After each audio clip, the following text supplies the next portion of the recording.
Over the past century, innumerable secrets have lurked deep behind the Iron Curtain. Case in point, a 50-year string of mysterious incidents that many say include UFO crashes, dogfights, and underground reverse engineering at the most top secret of all former Soviet military bases, Kapustin Yar.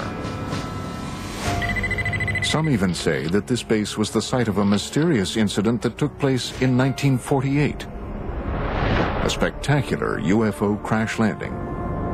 It's 1948, suddenly a cylinder appears over Russia's most sensitive air base. There's no question that Joe Stalin was interested in crash saucers, was interested in alien technology. There's nothing in which I just believe. In this case, I know that UFOs visited Kapustin Yar.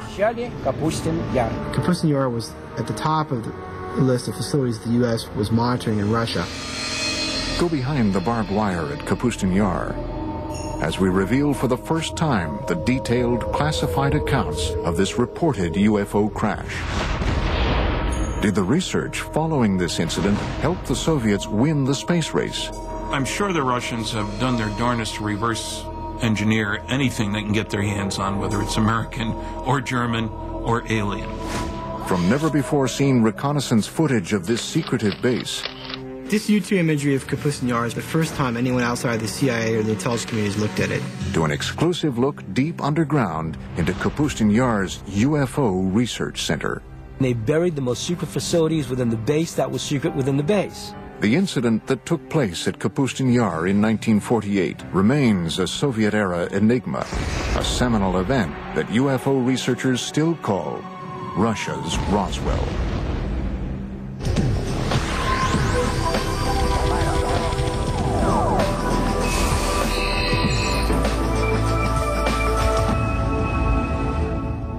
This is Kapustin Yar, a top-secret military facility located 60 miles southeast of the former Stalingrad and 500 miles south of Moscow.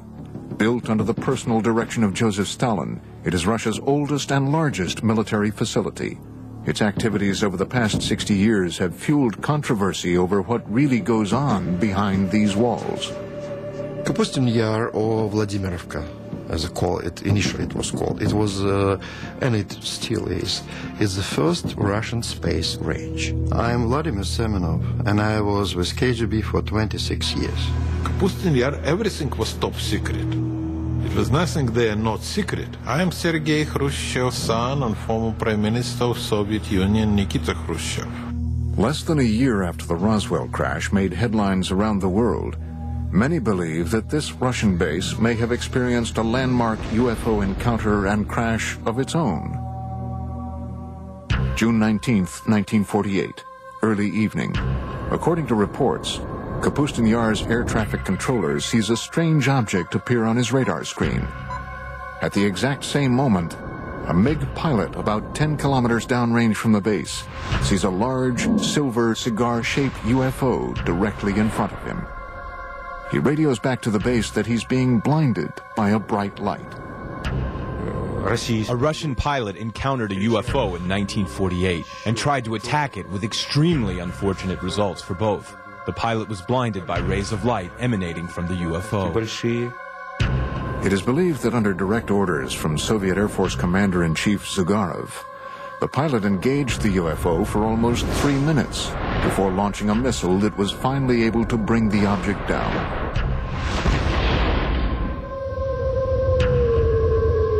But unlike Roswell, this crash never made the papers.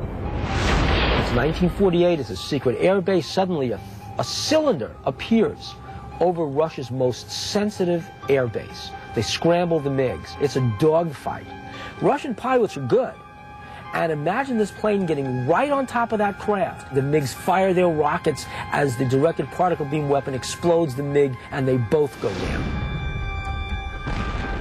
Reports suggest that the blinded pilot, in his final attempt to regain control of his MiG, was hit by the object's weapons and perished along with his airplane.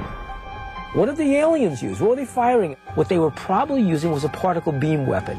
We know what the MiG used. It was the things that the Russians were using at the time. It was firing its guns, it was firing its rockets, and it was firing some very early version of a missile. Somehow, that MiG was able to break up the anti-gravity envelope that surrounded the craft. The cigar-shaped object couldn't stay aloft anymore and crashed. And the Russian retrieval teams, overjoyed that they have their first spacecraft, jump on this thing, and they take it underground to Zitkar, and the Russian secret UFO program begins. I'm Bill Burns, publisher of UFO magazine. Let's face it, everybody wants to get his hand on a flying saucer. It's a wonderful weapons delivery and defense system. I'm Stanton Friedman. I'm a nuclear physicist, lecturer, ufologist.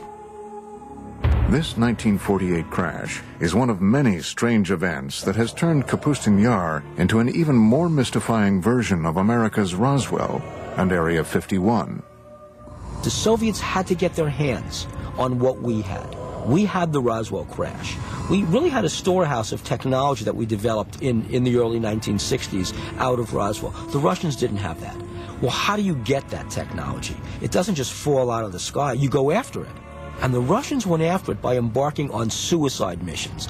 Anything they could do to get their MiG pilots to shoot down an extraterrestrial spacecraft was fair game. From the time it was constructed in the early 1940s, Kapustin Yar was cloaked in secrecy. It is a place where it is said the Soviet Union's top researchers, scientists, and military specialists were sent to develop highly classified Cold War technology and weaponry. I know everything because I spent months and years in the Kapustin Yar working there testing our cruise missiles that we designed for the Soviet submarine to sink American aircraft carriers. Kapustin Yar was on a very short list of facilities that the U.S. intelligence wanted to get imagery of. There are basically the three things going on there. They're testing surface-to-air missiles, they're testing surface-to-surface ballistic missiles, and they're also testing air-launched missiles, cruise missiles. All three are going on at the same place, and so it's of high interest to U.S. intelligence. In fact, the building of the base was so secretive that when a small town nearby was deemed by the Soviet military to be too close for comfort, its residents were evacuated, and it was simply eliminated. The name of the town? Zitkar. Zitkar is a small town just a few miles downrange of the Kapustin Yar test complex, and basically probably what happened was the Russians decided that due to people seeing what was being tested, it would be better to just close that town off. Many researchers believe the name Zitkar was subsequently assigned to the highly classified subterranean UFO research center beneath Kapustin Yar. There is an idea that in Zitkar and Kapustin Yar there is a storage point for crashed UFOs and corpses of the visitors and members of their crew. Zitkar is analogous to what Area 51 is to Nellis Air Force Base and Groom Lake in Nevada. Different countries have various places where they take their UFO technology. And what they do with it is they try to break it down. They see what it is and how can we reverse engineer this. But long before the 1948 crash, the area around Kapustin Yar and the skies over Russia have been home to many other well-documented and eerie encounters with UFOs. Some date back to a time before what we know as Russia even existed. Russia is a huge land. UFOs have been sighted over its territories for, I would say, thousands of years. I am Paul Stonehill, co-author of UFO USSR. One, which is quite famous, was sighted back about 950 AC by an international traveler of the time, Ibn Fadlan. He and his co-travelers were able to see strange sightings in the sky that scared them immensely. But the local people would laugh at them and say, we see it quite often. Aerial battles, beings fighting each other, strange aircraft, something that's similar to a Star Wars battle scene from a modern movie. Amazing stuff. Legend has it that the spectacular aerial battles that played out in the skies gave the Arab warriors strength and courage to defeat their enemies during the next day's fight. In the 17th century, Russia experienced a rash of UFO sightings. These objects were described by many who witnessed them as comet-shaped balls of fire.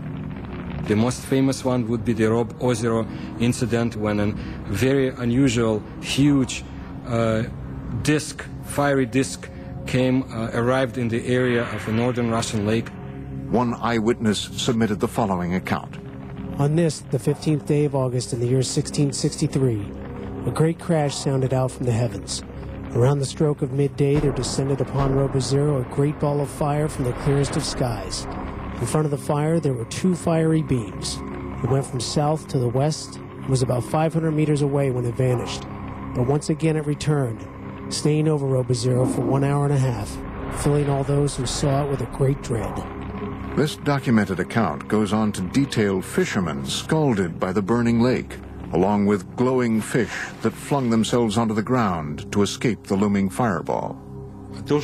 Stories like what they saw over Rob Ozero were common in pre-revolutionary Russia and outside of Russia in Europe.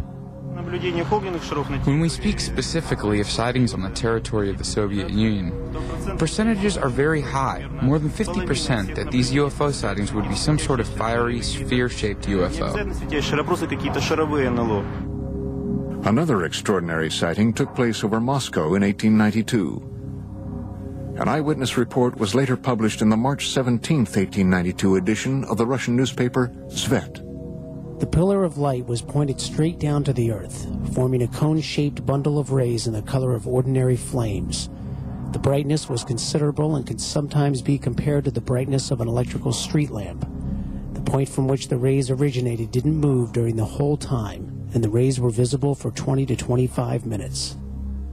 While enormous fireballs have been sighted over Russia for centuries, there have been none bigger or more devastating than the event that leveled the Siberian forest of Tunguska in 1908.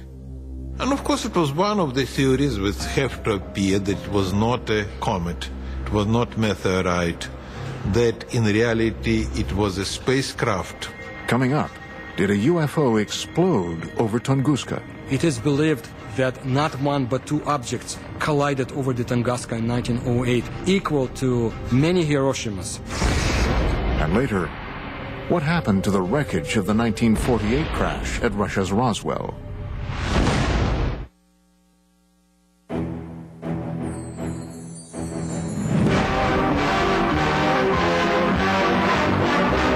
Hurtling through the solar system, a speck of cosmic dust strikes the Earth. Commonly, these meteors are vaporized by friction in the atmosphere. This is part of the story of one that wasn't. A meteor that landed in 1908 in Siberia with the destructive force of an atom bomb. June 30th, 1908, approximately 7 a.m. The tranquil forest of Tunguska, Siberia, was rocked by a deafening, earth-shattering explosion. The explosion packed the power of a 40-megaton hydrogen bomb. Large trees snapped like tiny twigs as the explosion decimated the dense forest. The effects of the blast were felt as far away as Western Europe and were at first believed to have been caused by a giant meteor smashing into Earth. My own personal conclusion is that that was Mother Nature showing off, if you will, but that there was no intelligence behind what happened there. It wasn't a rocket, it wasn't a bomb sent to let us know that aliens are watching you, Earthlings. Literally a catastrophe from outer space. Yet UFO researchers say if this devastating explosion was the result of a meteor, why were there no craters found in or around Tunguska? It is something scientists to this day have had trouble explaining. This was, let's call it an explosion, although some people call it an implosion. Whole kilometers of the taiga forest were destroyed. The event itself caused changes in the magnetic field of our planet.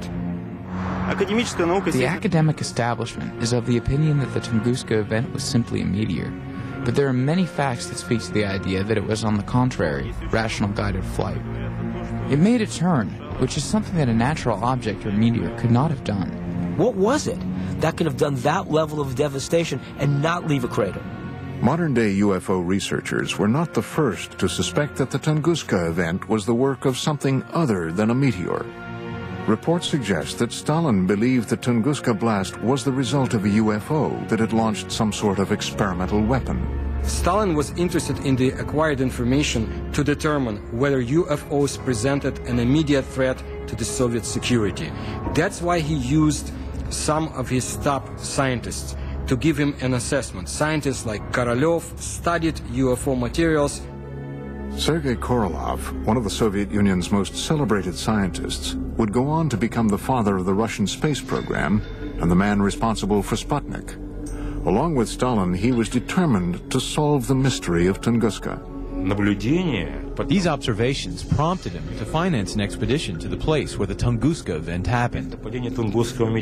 Sergei Korolev used his own money to send an expedition to the Tunguska area in helicopters. Korolev never met with Stalin. There were some researchers who was looking to prove that Korolev really met with Stalin, but they didn't find any record. Stalin presumed it really could have been a spaceship. He wanted to find the fragments of that ship, put it back together, and recreate the object for military purposes. Initially, Korolev found that many of the physical scars left behind at Tunguska were still visible. But the most shocking discovery came in the form of radioactive metallic fragments found at the site. Debris uncharacteristic of any asteroid or meteor. If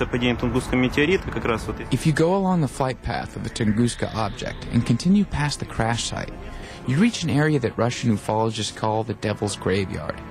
It's a 300 square meter area where not a single plant grows and animals die. It also has a higher than normal radioactivity level. This is a result of what might possibly be a radioactive metallic fragment from the crash. The radiation levels were there. I mean, meteors don't come down with that level of radiation. So one of the stories is it was a mothership that detonated. It is believed that Korolev privately told Stalin that the incident at Tunguska had indeed been caused by a UFO, fragments of which were still scattered around the area. However, in his top-secret official report, Korolev is said to have told a much different story. The official party line, Tunguska, was the result of a giant meteor. The whole point was, if the information serves the bureaucracy, good. If it doesn't exist. So where were the radioactive fragments from Tunguska taken? Some believe the evidence was transported to Kapustin Yar's underground base, Zitkur. Different countries have various places where they take their UFO technology. Well, the Soviets basically had one at Zitkur, and it was where they could try to figure out what the technology is and how do we use it. And of course, the security around those bases is essentially shoot-to-kill security. Was Stalin's team of scientists inside the underground lab of Zitkur using UFO wreckage to advance their fledgling missile defense and space programs? They had a couple of people, men, at the top of their program who really pushed the space program. I'm Fred Kulik at Caltech. The head of the space program had direct connection to Stalin and later Khrushchev. In their quest to acquire UFO technology to beat the Americans in the space race, it has been reported that top Soviet military officials ordered MiG pilots to shoot down UFOs as far back as World War II, a time just before the Russian Roswell crash of 1948. So that gives you a two-pronged concern about UFOs. One, you want the new technology to top the other guy's flying technology. And two, we need to be on the alert for new stuff from them. So either way, you want your guys to shoot them down. As the word spread that UFO wreckage from Tunguska and the 1948 incident were being studied at Zitkur, Russia's Cold War enemies were becoming more and more intrigued by what might be going on above and below the top-secret military base. The CIA had agents in the Soviet Union back in the 1950s who had reported on UFOs, and the CIA was very much interested in what was happening in the Soviet Union. Coming up, shocking, never-before-seen U-2 reconnaissance photos of Kapustin Yar. And later, an underground tour of Zitkur, revealing for the first time ever the base within the base at the center of Russia's Roswell.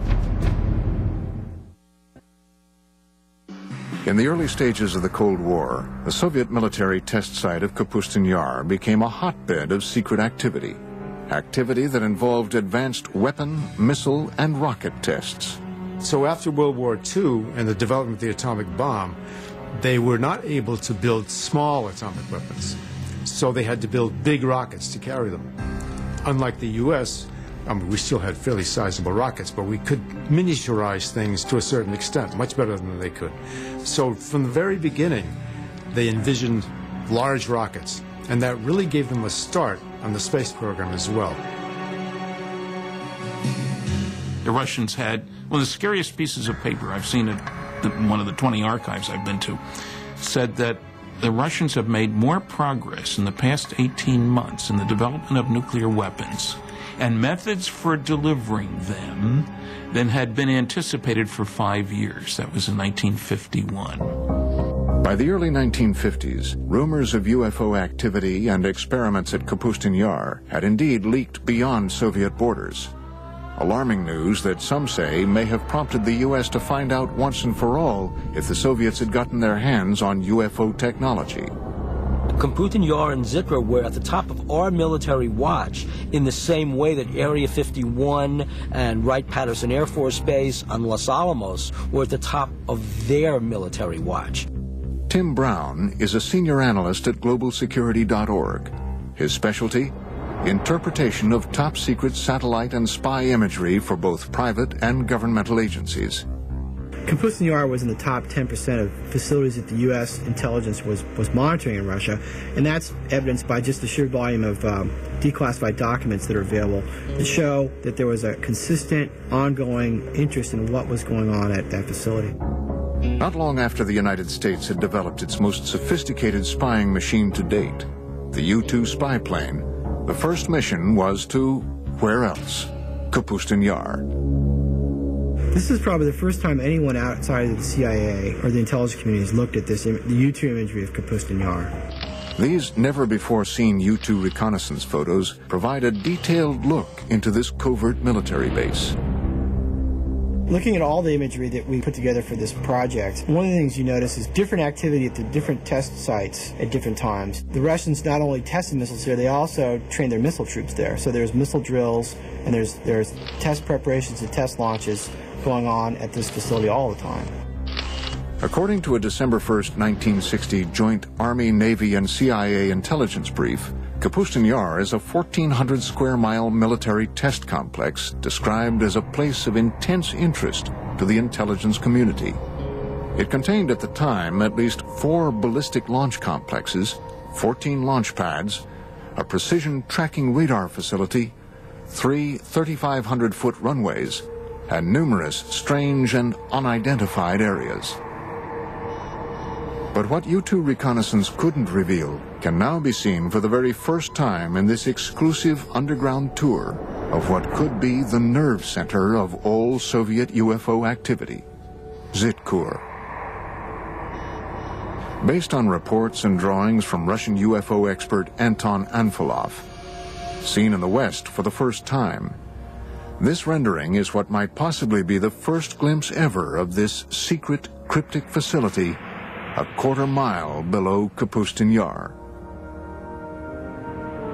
Let's say that you get a chance to go down there to the most secret Russian UFO laboratory. It's not glorious, high-tech, and brightly lit. It's dank, it's dark, and it's dingy. It's Russian. It's extremely compartmentalized. It's like an underground shopping mall, except inside the mall are all these rooms where there's exotic technology being taken apart and put back together. In this hub, they're doing autopsies on alien bodies. In that hub, they're reconstructing an engine. Then you've got these fantastic Rube Goldberg machines. What they are machines to test various components, and then finally you come upon these huge underground hangars. And what you're struck by is that there are no airplanes in the hangars. There are these long, cigar-shaped, cylinder-shaped craft in various stages of disrepair because they've crashed. And they're going to try and reverse engineer these. That's what you'd see at this base. Is this the secret location where the wreckage from the 1948 Russian Roswell crash was taken, along with fragments from the Tunguska UFO. I cannot deny rumors of the so-called captured UFOs. The Soviets tried to recover lost fragments of their secret tests, and it would be convenient to them to say, yes, UFOs is something that we captured, a UFO is in our hands, but why would they keep the secrecy on the subject of UFOs so tight? And did this heavily guarded experimental facility specialize in reverse engineering designed to destroy the United States? If Kapustin Yar is where you're doing your advanced development work, rocketry, aircraft, weaponry, laser weapons, all this kind of stuff, where you need high security and a good setting for your scientists and major computer facilities, then you'd expect that that's where they'd be doing their UFO, advanced UFO research, not UFOs 101. UFOs 404. It's just natural to do that. And of course you'd have underground bases, you'd have protection against intruding aircraft, you'd be looking out for the U-2s. Another mysterious aspect of Kapustin Yar are the many strange patterns on the ground. Did Stalin and Korolev strategically arrange these patterns to attract UFOs to the base? Some researchers believe the Russians may have borrowed this idea from ancient civilizations, whose pyramids are said to have been constructed in geometric shapes and patterns designed to attract inhabitants from other worlds. Looking at Kapustin Yar from there, there's a lot of facilities, markings, patterns that might, to the untrained eye, look like they're from another planet or not of this Earth. They might look like something that you'd see in South America with the Mayan cultures or maybe crop circles. Between the reported UFO crashes and the ultra-top-secret research, how did the Soviets flaunt their advances at Kapustin Yar? Now there was a new date for Russian youngsters to remember. October 4, 1957, when Sputnik, the first Earth satellite, was launched. October 4th, 1957. The Soviet Union's space program successfully launches the world's first artificial satellite into orbit. In the history of the Earth, no other event had captured the imagination of so many people as this first step into space. 4 years later, the Russians once again beat the Americans by launching Yuri Gagarin into space in the first manned flight to orbit the Earth. 2 feats that put the Soviet Union way out in front in the ultra-competitive space race. We are the first, and all next steps in space for, I would say, for nearly 10 years, Soviets was ahead of the United States. First man into space, first woman into space, first walk into space, first rendezvous in space, first docking in space, and so on and so forth, until 1981 when the shuttle was launched. I'm sure the Russians have done their darnest to reverse engineer anything they can get their hands on, whether it's American or German or alien. Coming up, relive what many believe to be a spectacular UFO crash at the actual site in a village near Kapustin Yar. I don't recommend that we stay here any longer. It's already harmful. Let's leave here and go to some place where no unknown forces can act upon us and influence us. And find out exactly what the KGB knew about dogfights between MiGs and UFOs at Kapustin Yar as we open the mysterious KGB Blue File.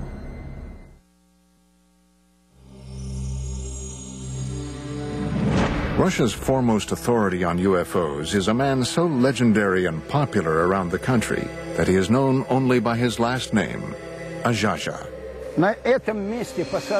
On this spot of the UFO landing, an American group is filming for the first time.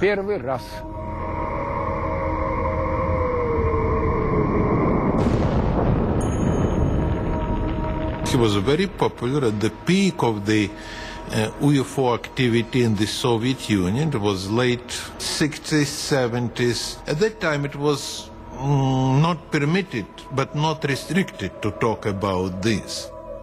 Azhaja invited the History Channel on an exclusive tour of a reported UFO crash site not too far from the site of the Russian Roswell crash of 1948.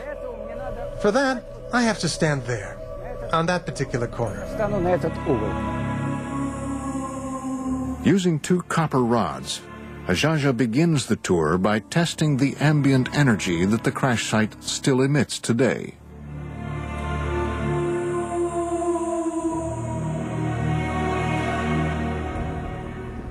There it is, a negative sign right there. Down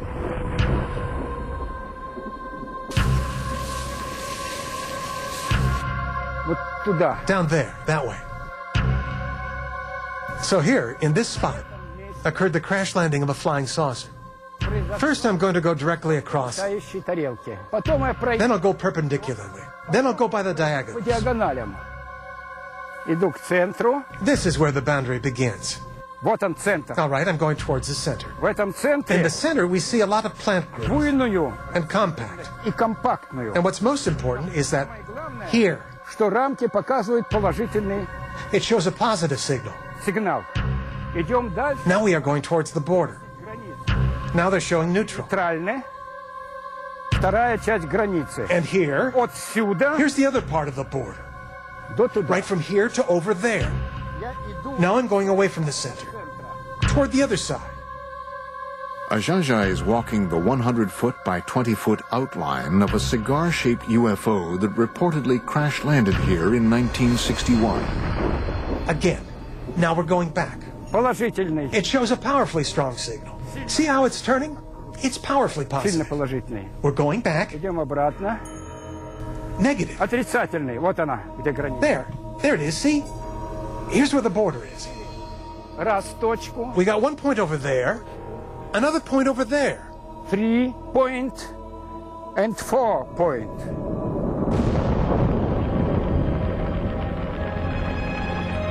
Animals avoid this place. They go around it. Cattle don't graze here. Yes, there is unknown energy, which, as experience shows, affects people in a negative fashion.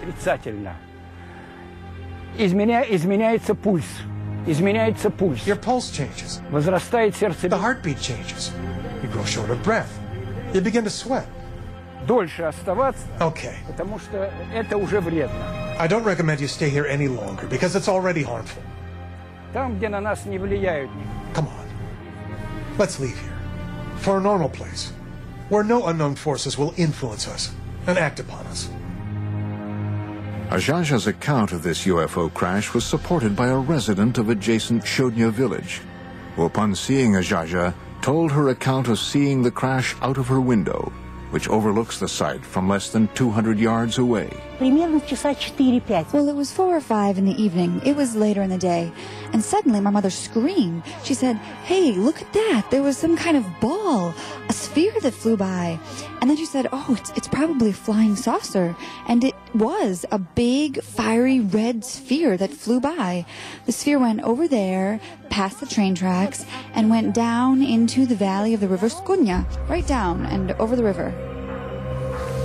Experts like Ajaja believe that UFO events like this crash, as well as the 1948 Russian Roswell crash, caused a Pandora's box to open over Kapustin Yar, leading to what some have called a war in the skies over Russia. Pilots would often receive orders from the ground to defend their airspace and shoot down UFOs. Other times, the UFOs would go on terrifying attacks. What intrigues me about the Russians as much as anything is apparent dogfights between UFOs. And I've read several accounts of that, several of them having dogfights. Perhaps the most compelling evidence of encounters between Soviet MiGs and UFOs over Kapustin Yar comes firsthand from the most celebrated of all Soviet test pilots, Marina Popovich. A national hero, a cosmonaut, perhaps the Chuck Yeager of Russia. She says that she witnessed actual battles between Soviet pilots and UFOs. One incident in 1964 occurred during a Soviet Air Force training mission. Alexander Kapegin was the commander of a squadron and a pilot instructor in one of the flight schools. One day he was flying with a cadet and they were attacked by a UFO. They went into a spiral dive. While on another top-secret military expedition in February 1980, Colonel Popovich encountered multiple unidentified objects in the skies over Russia. I saw 3 fireballs, 3 amazing lights in the form of a triangle, and I observed them as they flew away. Another MiG test pilot, Colonel Vyatkin Lev Mikhailovich, agreed to tell his first-person account for our cameras for the very first time. August 7th, 1967, 6:30 in the evening. Colonel Mikhailovich reports that his MiG was momentarily captured in midair by a UFO. When I was making the aerial move to the left, suddenly from above I saw a light. This big disc began to slowly light up, and I just had time to quickly tilt the plane, but the wing hit the ray of light. The plane shook and the gauges and instruments began to move from right to left, right to left. It is as though the ray of light dissolved into shining little points of light. Imagine my surprise when my technician named Mikhail said, "Lev Mikhailovich, the wing of the airplane is glowing." As it turns out, for a whole week in the hangar, the left wing was glowing with a white light.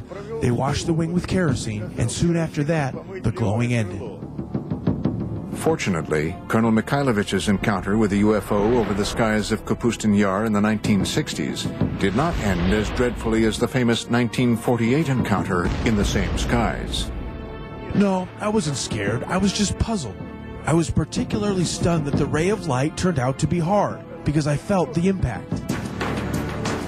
As UFO reports continued to stream into the Soviet government from both civilians and military officials, the KGB was busy covering up the reports, silencing those who made them, and clamping down on the press. But all the while, the spy agency was creating an official report on UFO activity in the USSR called the KGB Blue File. Americans will never understand this, you know, because you have to be inside KGB to know the power KGB had. And during Stalin time, KGB was unbelievably powerful. Written and researched over the 20-year span between the mid-60s and the mid-80s, the KGB Blue File was one of the most extensive official explorations of UFOs ever commissioned by any governmental agency anywhere. The KGB Blue File is a 124-page collection of documents released in 1990. I believe this is not everything the KGB has had in their hands, and I'm not the only one. The Blue File compiled thousands of reports of UFO sightings, dogfights, and crashes, all of which were described in vivid detail. According to the Blue File, as recently as March 21st, 1990, the residents of a dozen Russian towns not too far from the gates of Kapustin Yar all witnessed the exact same UFO sighting between 10 and 11:30 p.m. The following is from the written account of a KGB internal affairs officer. After obtaining more exact information, it was established that a rather large number of residents in nearby cities became eyewitnesses of a UFO, and in several cases, 2 UFOs. One witness saw a ray of light emitted from the object that illuminated the Earth's surface. If there are so many rumors and talks about UFOs, sooner or later government will ask its intelligence. What's going on, guys? Explain us. And KGB had to create this file with all the publications abroad and some witnesses who saw or thought that they saw it. Is it possible that this 1990 incident could have been a simple military test sent up from the grounds at Kapustin Yar? Or was it yet another incident involving UFOs? Coming up, shown for the first time outside of Russia, exclusive footage of what might be the only recorded evidence of a fireball UFO crash deep inside Kapustin Yar. If the Soviet Union had not imploded under its own weight in the early 1990s, the chilling accounts you've just seen of close encounters of the first kind in and around Kapustin Yar would have remained yet another Soviet-era secret. It's different, because the time is different. You know, if you're talking with elder generation, yes, of course, no question about this. But nowadays, absolutely different. You know, younger generation now, they are living in another society and they have much more freedom. This new freedom in Russia helped the producers of this program acquire, through official channels, this Soviet military footage you are about to see. Throughout the 50s and 60s, the Soviet military experienced a string of failed rocket launches and missile tests that resulted in one disaster after another at the base. Were these simply accidents or retaliatory attacks by UFOs? I have heard a story, for what it's worth, and I don't usually talk about myths, but I've heard that 4 Soviet big launch vehicles were exploded on the pads by aliens because they kept trying to shoot down the flying saucers. Hidden from view for 45 years, a Soviet military cameraman captured the after effects of what appear to be 2 fireball-shaped UFOs that reportedly crashed at Kapustin Yar early on June 3, 1960. From what we can determine, not a single person outside of the Soviet military and KGB has ever seen this footage. 3 Red Army firemen are seen running from this massive fireball, which, according to reports, continued to expand, causing other massive explosions in the area for over an hour. One of the fireball-shaped UFOs was believed to have destroyed 3 Soviet rockets on their launch pads, while the other targeted and destroyed a rocket fuel depot, all just yards from the Zitkur underground UFO research facility. The charred remains of the 2 reported UFOs seen here were quickly sent across the base to Zitkur. Try and imagine Earth as an undeveloped colony. And just like the United States and the Soviet Union fought wars over other areas, political wars over other areas, imagine the aliens want our resources. And they're fighting over Earth the same way the U.S. and the Soviet Union had conflicts over other areas after World War II. How could all of these shocking events have been held back from the public for so many years? The Stalin's time and early post-Stalin times, everything was restricted. So he was not allowed to talk about this. In Stalin time, they will simply send you to the prison. Could all of these UFO accounts and the trail of freshly unearthed evidence of UFOs be attributed to logical explanation? Or is it possible that strange things really do happen in Russia? A reporter for one of America's largest newspapers says yes. In May 2005, reports reached the Moscow bureau of the Los Angeles Times that a lake about 3 hours away from Moscow had simply vanished. We went up there because we heard that it had just disappeared, and I said, you know, I'm not going after this story. A lake does not just disappear. Kim Murphy visited the site a few days later. Her account was published on the front page of the newspaper on May 27, 2005. We got up there and just found this huge hole in the ground. The only eyewitness, as far as we know, who actually saw what happened, described going down to the lake where he says there's this swirling of water that looks like water going down a toilet bowl, just, you know, in a raging circle, just tumultuous. And it's going and it's going and it's going, and pretty soon it's gone. From disappearing lakes to fireballs seen in the sky to reported attacks by cigar-shaped UFOs, Russia continues to be a land of incredible mystery. And as top-secret work continues to this day at Kapustin Yar and Zitkur, the base remains a potent lightning rod for UFO activity. According to one researcher, Kapustin Yar was the site of a crash in 1989, and even more recently, the debris of a 1997 crash in Poland was taken to Kapustin Yar for analysis. Recent political moves by Russian President Vladimir Putin have caused some in the West to accuse his government of closing the Iron Curtain once again on today's vibrant Russia.